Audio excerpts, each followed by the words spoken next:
NCT को ये मालूम था कि लाखों शिक्षक जो हैं वो कार्यरत हैं और यदि टीईटी को सिर्फ मिनिमम क्वालिफिकेशन में यदि जोड़ दिया जाता है तो आरटी एक्ट 23(2) जो क्लॉज है उसमें मिनिमम क्वालिफिकेशन 5 साल के अंदर पूर्ण करने की बात कही गई है। तो ऐसे में ये जो टीईटी है वो पहले से कार्यरत शिक्षकों पे भी लागू हो जाएगी। तो एक प्रकार से पूरा जो संवैधानिक ढांचा है उस पर प्रश्न चिन्ह लग जाएगा और एक बड़ा संकट जो है वो शिक्षकों के ऊपर आ जाएगा। तो इससे बचाने के लिए जो है एनसीटी ने छूट का प्रावधान कर दिया और स्पष्ट रूप से ये कह दिया अपने क्लॉज 4C में कि यदि कोई शिक्षक 3 सितंबर 2001 के पहले नियुक्त हुआ है तो उसके लिए मिनिमम जो क्वालिफ़िकेशन है वो वही रहेंगी जो उसके भर्ती के समय निर्धारित थी। यानी उस समय सिर्फ मिनिमम एजुकेशनल क्वालिफ़िकेशन का उल्लेख था। यानी प्राइमरी टीचर है तो सिर्फ 12वीं उत्तीर्ण होना चाहिए और मिडिल स्कूल का टीचर है तो स्नातक उत्तीर्ण होना चाहिए। तो वो योग्यता आज भी उन शिक्षकों के पास है, उसी के आधार पर नियुक्त हुए हैं। तो 3 सितंबर 2001 के पहले जितने भी नियुक्त हुए शिक्षक हैं उन पे टीईटी की बाध्यता नहीं है। यहाँ तक कि उन पर शिक्षक प्रशिक्षण योग्यता की भी बाध्यता बिल्कुल नहीं है स्पष्ट रूप से। इसी प्रकार उसका एनसीटी 23 अगस्त 2010 के क्लॉज 4A में ये कहा गया है कि 3 सितंबर 2001 के बाद जो नियुक्त हुए हैं, यानी 3 सितंबर 2001 के बाद से आरटीई एक्ट लागू होने के पहले तक, यानी 23 अगस्त 2010 के पहले तक जो नियुक्त हुए हैं उनके लिए जो न्यूनतम योग्यता है वही रहेगी जो एनसीटीई के विनियम 2001 में उल्लेखित है। अब एनसीटी विनियम 2001 में वही मिनिमम शैक्षणिक अर्हता और योग्यता और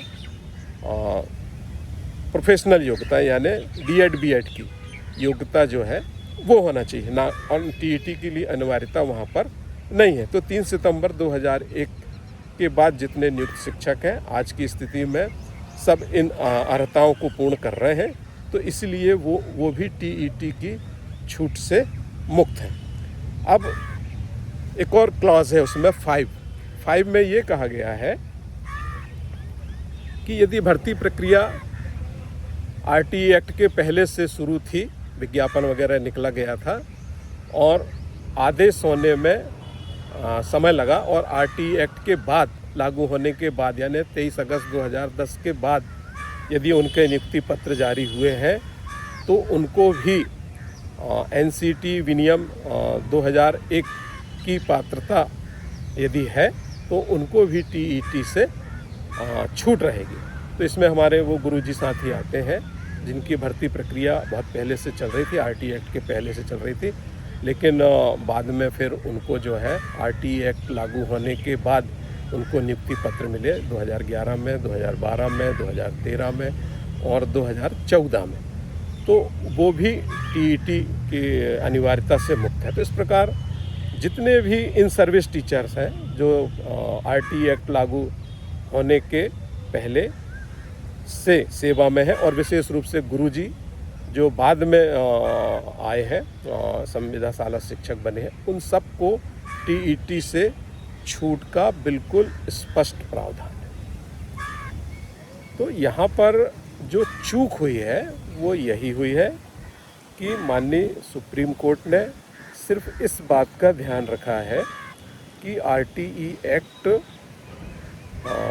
की जो क्लॉज है 23(2) में मिनिमम क्वालिफ़िकेशन लिखा है और उन्होंने जो है उस छूट वाले प्रावधान को, जबकि उन्होंने अपने निर्णय के पैरा 62 में और 168 में उसका उल्लेख भी किया है।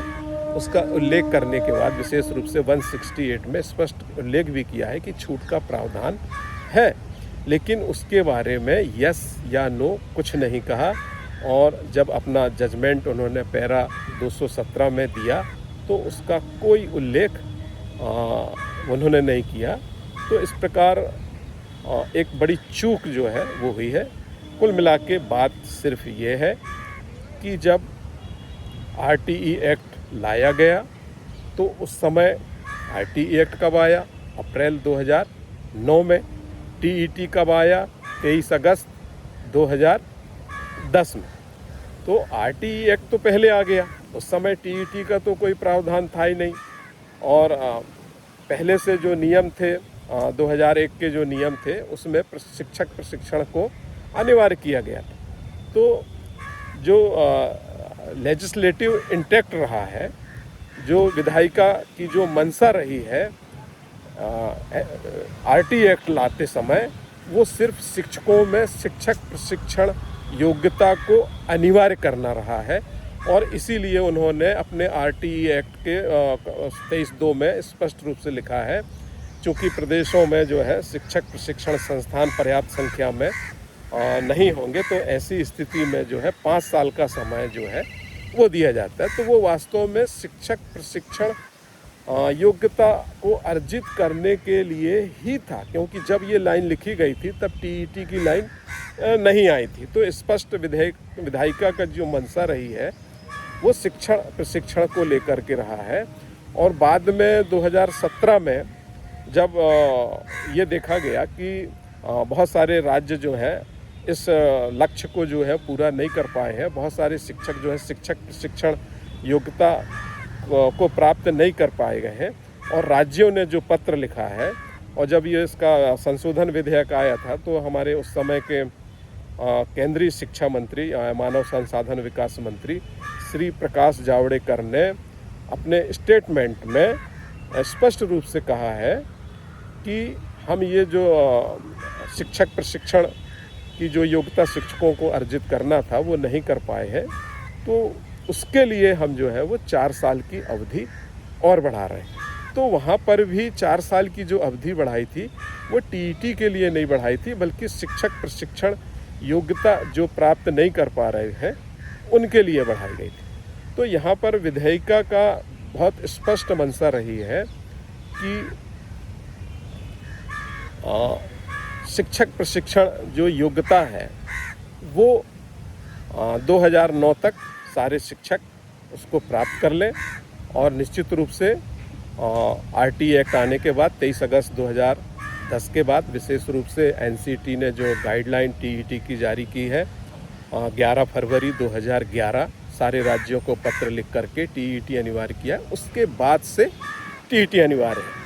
तो इस प्रकार बहुत स्पष्ट हो रहा है कि TET जो है वो आदेश जो है जो NCT ने किया है बहुत सोच समझ के किया है, उसको रिट्रोस्पेक्टिव नहीं होने दिया, प्रोस्पेक्टिव ही रखा है। बिल्कुल स्पष्ट है कि TET कहीं से भी रिट्रोस्पेक्टिव नहीं है, प्रोस्पेक्टिव है। छूटों का उल्लेख करना ये दर्शाता है कि वो रिट्रोस्पेक्टिव बिल्कुल भी नहीं है। उन्हें पूरा ध्यान रखा है शिक्षकों का कि ये जो कार्यरत शिक्षक हैं उन पर ये भूतलक्षी प्रभाव से लागू ना होने पाए, इसीलिए छूट का प्रावधान रखा है। और माननीय सुप्रीम कोर्ट ने उस छूट पर कोई ध्यान न देते हुए पूरे TET को जो है वो रिट्रोस्पेक्टिव बना दिया है। तो रिट्रोस्पेक्टिव अपने आप में ये असंवैधानिक निर्णय है। तो इस प्रकार हम माननीय सुप्रीम कोर्ट में ये स्पष्ट रूप से अपनी बात को ये सिद्ध कर रहे हैं कि जो RTE एक्ट की मंशा है ना, जब TET का प्रावधान आया ही नहीं था उस समय जब 5 साल की जो छूट दी गई, बहुत ध्यान देने वाली एक बात है कि जब TET की कल्पना की ही नहीं गई थी, और उस समय RTE एक्ट में 23(2) में ये लिख दिया गया था कि 5 साल के अंदर न्यूनतम योग्यता अर्जित करना है। तो न्यूनतम योग्यता में उस समय सिर्फ शैक्षणिक योग्यता और व्यावसायिक योग्यता यानी डीएड बीएड ही था। तो ये जो वहाँ जो लाइन लिखी गई है 5 साल का जो समय दिया गया था वो टीईटी के लिए बिल्कुल भी नहीं दिया गया था। टीईटी का उल्लेख 23 अगस्त 2010 को कॉन्सेप्ट एनसीटी लेकर के आया और एनसीटी ने यहाँ पर बहुत ही विवेक से काम लिया। उसे ये पता था कि एक ये नया प्रावधान अभी तक जो नहीं रहा, नया प्रावधान वो टीईटी का जोड़ने जा रहा है। लेकिन चूंकि आरटीई एक्ट में लिखा है कि 5 साल का समय दिया जाता है पहले से कार्यरत शिक्षकों को न्यूनतम योग्यता प्राप्त करने के लिए, और यहाँ यदि एनसीटी न्यूनतम योग्यता में टीईटी को जोड़ता है तो टीईटी जो है वो भूतलक्षी प्रभाव से हो जाएगा। तो बहुत ही अब चूँकि एनसीटी को पावर नहीं है कि आरटीई एक्ट में वो संशोधन कर सके। यदि पावर होता तो वहाँ पर जो पूर्व से कार्यरत शिक्षकों के लिए न्यूनतम अर्हता प्राप्त करने के लिए जो छूट 5 साल की दी गई थी वहाँ वो सुधार कर देते कि ये टीईटी जो है पूर्व से कार्यरत शिक्षकों पर लागू नहीं होगा। लेकिन वो एनसीटी को पावर नहीं होने के कारण उन्होंने ये रास्ता निकाला और अपने 23 अगस्त 2010 के नोटिफिकेशन में टीईटी से पूर्व से कार्यरत शिक्षकों को मुक्त कर दिया अपने क्लॉज 4A से 4C से और 5 से कि कोई भी शिक्षक जो इसकी जद में ना आए। तो एनसीटी के इस कदम का ध्यान जो है माननीय सुप्रीम कोर्ट ने ध्यान नहीं दिया और उनकी जो मंशा है विधायिका की जो मंशा है उसको भी माननीय सुप्रीम कोर्ट ने जो है दरकिनार करते हुए एक ऐसा निर्णय दिया जिससे पूरे प्रदेश के 25 से 30 लाख शिक्षक जो है विचलित हैं। और कहीं ना कहीं यदि उन्होंने ये कहा है कि ये बच्चों के हित में निर्णय है तो ऐसा कहीं से नहीं लगता है कि ये बच्चों के हित में निर्णय है। इतने सालों का अनुभव टीईटी से कहीं ज़्यादा मजबूत बात है और इतने अनुभवी शिक्षकों को सेवा से बेदखल करना जो है ये कहीं से भी उचित निर्णय नहीं है। आज इतना 2-3-4 महीने से जो है हमारे पूरे देश के जो शिक्षक हैं वो इस टीईटी के संकट से मुक्त होने के लिए अपनी बहुत सारी ऊर्जा जो है जो बच्चों को दे सकते थे वो अपनी इस नौकरी को बचाने के लिए खर्च कर रहे हैं। तो इस प्रकार से ये जो निर्णय है वो बहुत ही शिक्षकों के लिए तो है ही, ये बच्चों के लिए भी बहुत अहितकारी है। और इसके हमने पिटीशन में जो अपनी याचिका में उसके बैड इफ़ेक्ट का भी उल्लेख किया है। यदि मान लीजिए इसको आप लागू करते हैं तो कितनी सारी समस्याएं खड़ी हो जाएंगी। सबसे पहले तो यह है कि टीईटी के लिए भी योग्यता निर्धारित है कि टीईटी कौन दे सकता है। तो टीईटी में वो बैठ सकता है जिसके अर्हकारी जो योग्यता होती है शैक्षणिक योग्यता उसमें मिनिमम 50% मार्क्स होना चाहिए। अब जब हमारी भर्ती हुई थी तो 50% मार्क्स की कोई बाध्यता नहीं थी, तो बहुत सारे हमारे शिक्षक साथी जो हैं वो उनके 50% से भी कम मार्क्स है। तो बहुत सारे शिक्षक तो टीईटी में बैठने के लिए ही पात्र नहीं है। तो ये भी हमने उदाहरण सहित माननीय सुप्रीम कोर्ट के सामने रखा है। एक और बहुत बड़ी विडंबना है कि मध्य प्रदेश में 2005 से शिक्षक पात्रता परीक्षा का आयोजन हो ही रहा है। जो उद्देश्य टीईटी का था उस उद्देश्य को माननीय सुप्रीम कोर्ट माननीय हमारे जो मध्य प्रदेश सरकार है वो उसको लागू कर रही। तो एक बहुत बड़ी संख्या जो है वो 2005 से टीईटी एक प्रकार की राज्य स्तर की जो टीईटी है उसको उत्तीर्ण करके ही आ रहे हैं। तो ऐसे में भी एक बड़ा प्रश्न उठता है कि उनकी टीईटी फिर से होगी। इसी प्रकार हम ये भी देखें कि मध्य प्रदेश सरकार की ये मंशा रही है कि जो विशेष पिछड़ी जनजाति है, बैगा है, भारिया है, सहरिया है, इनको सोशल रूप से और इकोनॉमिकल रूप से अपलिफ्ट करने के लिए जो है सरकार ने योजनाएं बनाई और ये कहा कि इनको बिना किसी चयन प्रक्रिया का पालन किए हुए और चयन प्रक्रिया को शिथिल करते हुए यदि ये उस पद के लिए अर्हता रखते हैं तो उनको सीधे भर्ती की जाए।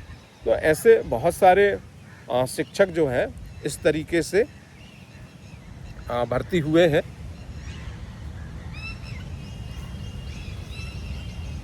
तो अब जब उनकी भर्ती छूट के आधार पे हुई है, तो यदि आप उनकी टीईटी लेंगे तो उनके लिए जो है वो पास करना जो है एक कठिन है, और फिर वो सेवा से बाहर होंगे। तो भर्ती के समय जो उद्देश्य सरकार का था, फिर उस उद्देश्य पे एक बड़ा प्रश्न चिन्ह लग रहा है। तो ये भी एक बहुत बड़ी समस्या है, और विशेष रूप से हमारे ट्राइबल क्षेत्र में, दूरस्थ क्षेत्रों में, ग्रामीण क्षेत्रों में, पहाड़ी क्षेत्रों में जो स्थानीय शिक्षक काम कर रहे हैं, उनके एक अनुभव और उनकी जो भाषा बोली के साथ जो बच्चे मिक्सअप होते हैं, उन शिक्षकों को यदि सेवा से मुक्त करेंगे तो ये भी शिक्षा के लिए ऐसी बहुत अच्छी बात नहीं होगी। तो ऐसे और भी बहुत सारे ग्राउंड्स को लेकर के और उनके प्रूफ सहित हमारे बहुत सारे शिक्षक साथी जो हैं, उनको मालूम है कि अभी हमारी जो सेवाएं हैं 10 साल बाकी हैं, 15 साल बाकी हैं। तो उसको ध्यान में रख कर के उन्होंने लोन जो है मकान बनाने के लिए बड़ा लोन भी लिया हुआ है, और कई हज़ार रुपए की मासिक किस्त जो है उसका वो भुगतान कर रहे हैं। तो इन सब के सामने भी एक बड़ी समस्या आ जाएगी। तो इन सारी बातों का उल्लेख हमने अपनी रिव्यू पिटीशन में किया है। ये भी बताया है कि मध्य प्रदेश में जो शिक्षक 90% जो शिक्षक हैं उनको टर्मिनल बेनिफिट्स जो है वो नाम मात्र का है। अब माननीय सुप्रीम कोर्ट ने अपने निर्णय में ये कहा है कि जो सेवा निवृत्ति जिनको दी जाएगी तो उनको अनिवार्य सेवा निवृत्ति दी जाएगी, और जो टर्मिनल बेनिफिट्स मिलते हैं, ऐसा कह के उन्होंने एक प्रकार के इस दंड को जो है डाइल्यूट किया है। लेकिन मध्य प्रदेश में ऐसा नहीं है। यहाँ पर 90% शिक्षकों के साथ वही समस्या आ जाएगी कि उनका टर्मिनल बेनिफिट ना के बराबर है, और उनका भरण पोषण जो है, जीवन जो है वो निश्चित रूप से संकट में आएगा। इन तमाम बातों का उल्लेख करते हुए हमने अपनी याचिका में इस चीज़ का उल्लेख किया है, और मैं यह वीडियो उन सभी साथियों के लिए भी शेयर कर रहा हूं जिन्होंने इस टीईटी की लड़ाई में, न्यायालय में लड़ाई लड़ रहे हैं, रिव्यू याचिका लगाई गई है। मैं उन सभी से आग्रह करता हूं कि वे तत्काल अपने अधिवक्ता से संपर्क करें और इन महत्वपूर्ण तथ्यों को उनके सामने रखें। तो सब मिल कर के इस महत्वपूर्ण तथ्य को बहुत वजनदारी के साथ माननीय सुप्रीम कोर्ट के समक्ष रखें, और तो निश्चित रूप से माननीय सुप्रीम कोर्ट के द्वारा जो चूक हुई है उस पे उनके द्वारा बिल्कुल पुनर्विचार किया जाएगा, और इस प्रकार पूरे देश के 25 से 30 लाख शिक्षकों को जो है टीईटी से मुक्ति मिलेगी। धन्यवाद।